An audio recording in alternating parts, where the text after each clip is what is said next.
Thanks so much, buddy. Um, if you want to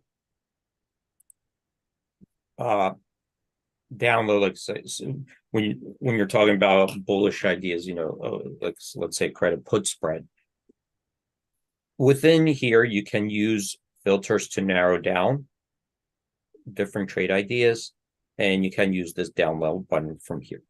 Okay, so that's where the big screener is.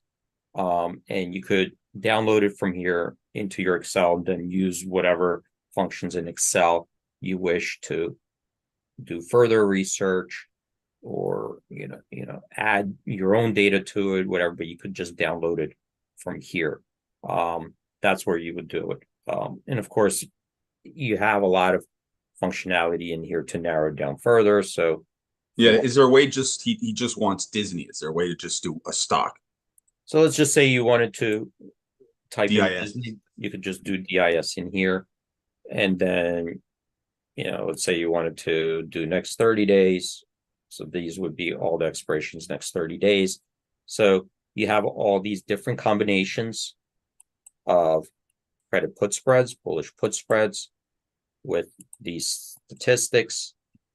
You have certain different tabs of analytics and statistics that you could download. And of course, you could just narrow down using the filters here. So if you just wanted to go Disney, show me, best by theoretical edge, click on that. It'll show you the best one by theoretical edge. If you want to do best by return if the stock is flat, you can click on that. And then it'll show you the best spread.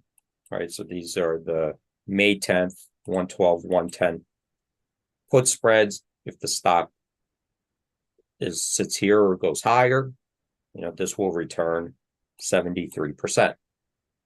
It's a $2 put spread. You're selling it for 85 cents, risk 115. So that's a 73% return on the amount at risk. Okay. And keep in mind this little E here, just as I'm watching, it means that there's going to be a earnings that will cover this expiration May 10th. Something to keep in mind. But here you have the ability to narrow things down. If you wanted to download it, you could download it from here. Excellent. Hopefully that was helpful. Yep.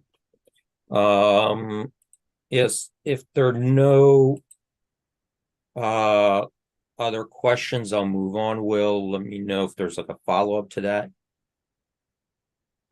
Nope. Daniel says this answers my question. Perfect. Thank you. Okay. All right, thanks. So let's move on to one thing maybe I wanted to show you guys is, oops, hold on a second. There we go. So I'm going to go over here to our options volume. And in the options volume, one of the things that we pushed out so far are the analytics for the multi-leg and contingent trades. We're working on the single leg trades. That's going to be on our next webinar coming up with Interactive Brokers on May 14th. And that will be all new. We're going to talk about that because there's going to be new features regarding those single leg trades that we're working on still internally, and we'll publish it right before that next webinar. In the meantime, we could continue just looking at some of the analytics on these multi-leg trades and contingent. And here, with these contingent trades, these are trades that had a stock component to it. Okay. And we see in Carvana, out of the, all the options traded, 5% of them had a stock contingency in it. So let's take a look at that to see what it looks like. I'm going to click on this, and it's going to take us to the multi-leg trade analyzer. And here we're going to see what are other people doing. Okay, how are other people using these options? And here yesterday, what was it? Earnings was up 33%.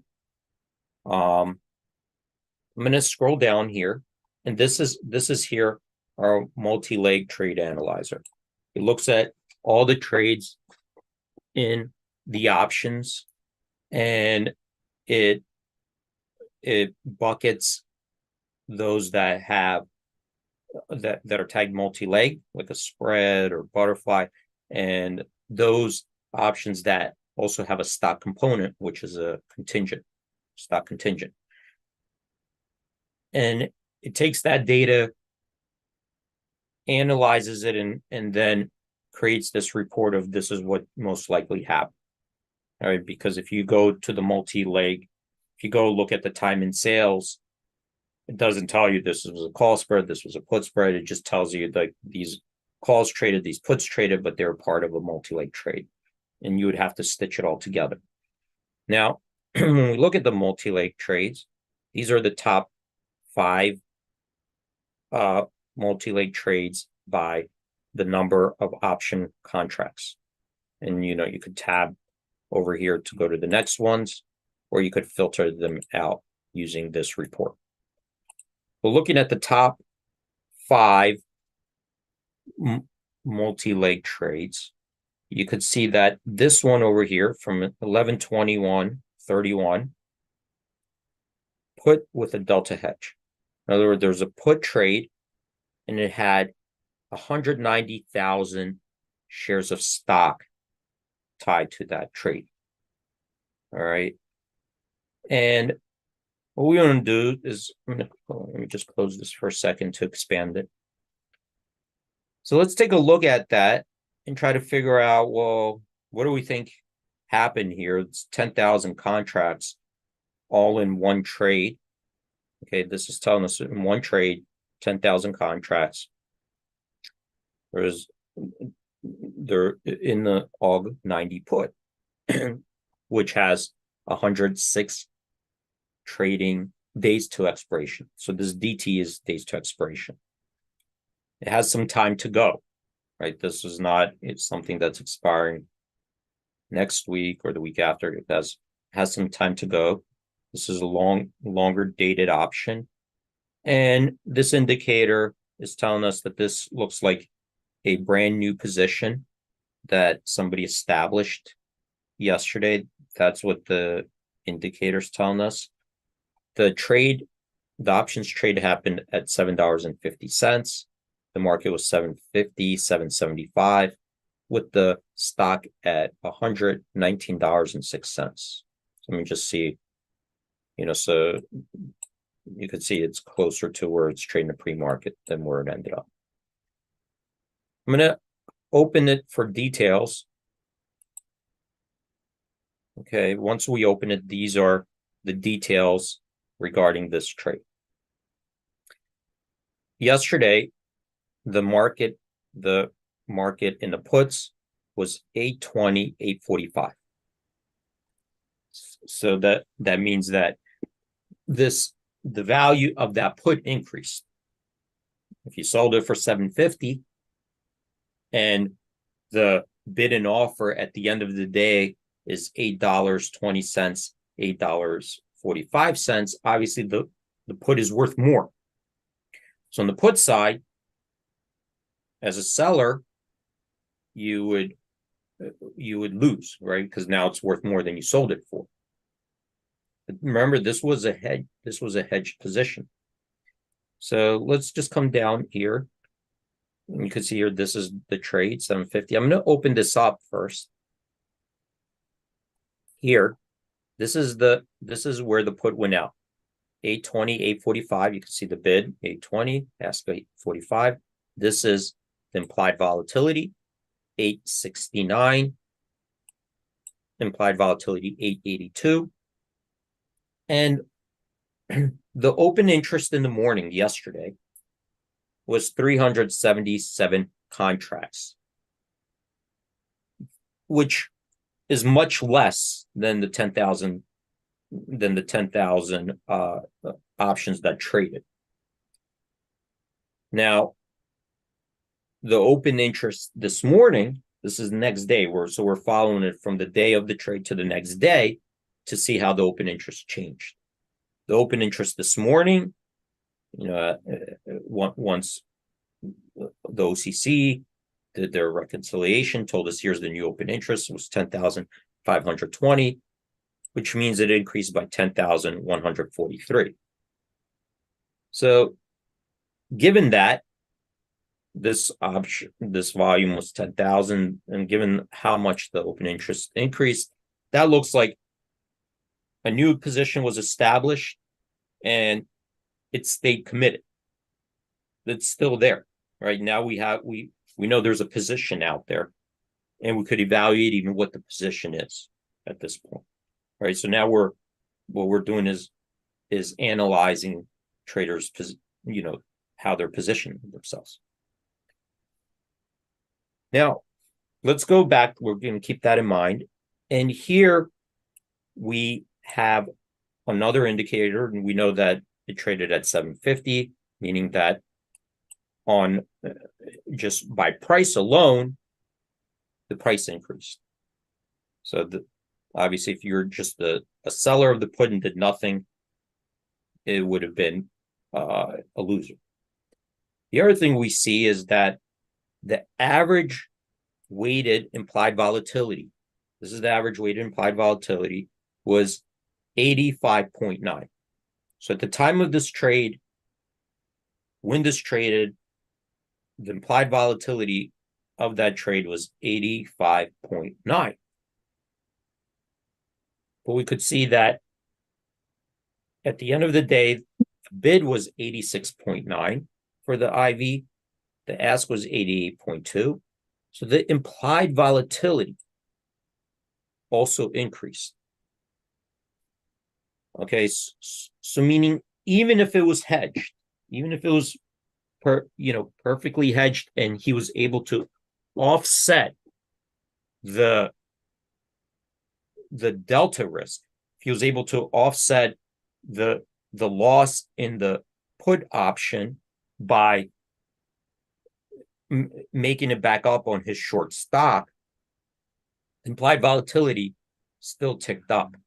So the relative value of that option went up.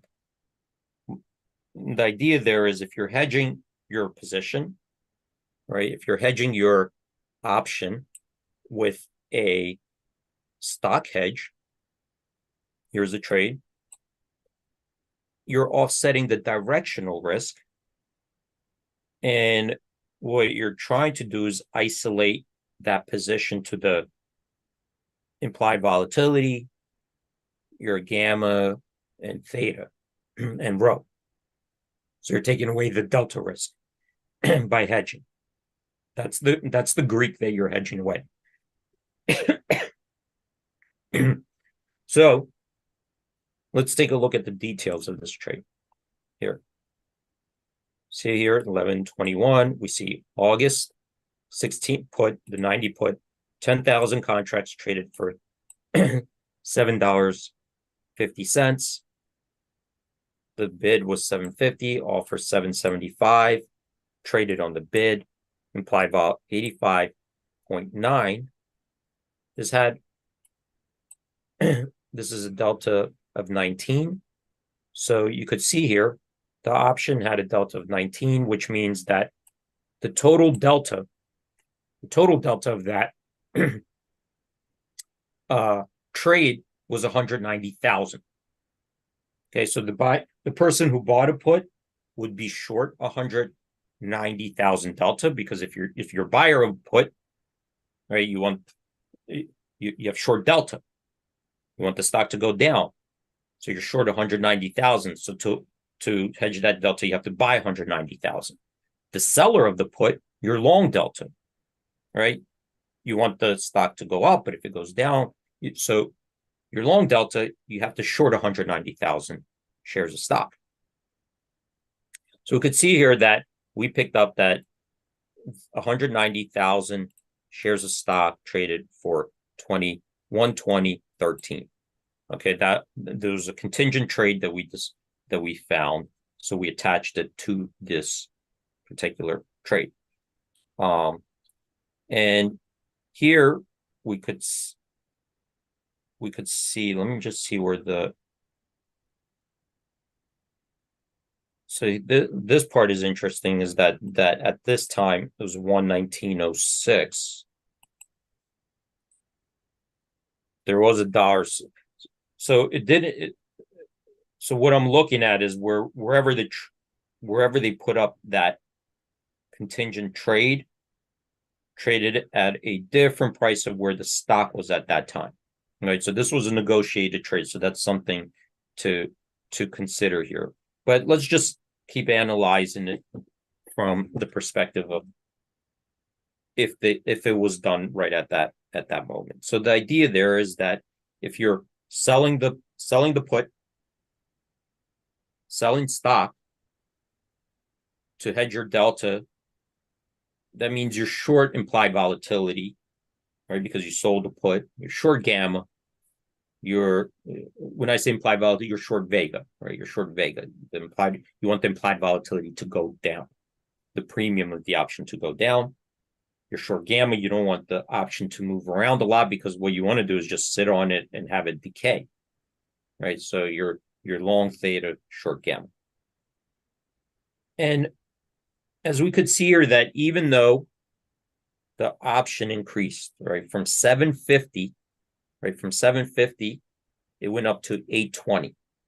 So let's just say somewhere in the middle here, like 830. So if we went from 750 to, let's say it was marked at $8.30, if it's marked at $8.30 and you sold it for 750, then you're losing 80 cents, right? And in fact, that means it's worth 80 cents more than where you sold it. So that's a loss on the option side. However, if you hedged 190,000 shares at 120.13, if you're selling it short 120.13, well, the stock went down to 116.50, right? So on that 19 delta, right, on that 19 delta or 190,000 shares, right, you'd have to do all that math. I can't do all of that in my head right now, but on 190,000 delta, if you're shorting at 120.13, if it's worth 116.50, well, that's like $3 and whatever 10 cents that you're making back on that short side. So that's how the delta, right, of the option and the delta that you hedge the stock, the losses and profits are starting to offset. You see the direction. That's what was happening here. That when this trade was put on, it was put on with the idea that it's going to be delta neutral. So when the stock is moving, the losses in the option would be offset by gains in the stock, or if the option gains, it'll be offset by losses in the stock. And what you're trying to do is isolate it to where you want the implied volatility, right? The implied volatility to start to come in, or for the stock to sit there and you collect decay on the option. All right, so that was just a real quick overview of something that traded yesterday that had a stock contingent order. Wow, that was awesome, D. Thanks for the explanation, and it's a great new research tool. Dimitri's going to speak more on it with our webinar coming. Is it 2 Tuesdays from now? It's the 14th, right? The 14th, yeah, not next Tuesday, the following Tuesday. So it's single leg options trade. You have to register on IBKR's website. I'll put the link in the chat. Thanks again, D. Yep. Thanks everyone for joining. Stay safe out there. Have a great trading day. Have a great weekend. Hope to see you guys on Monday.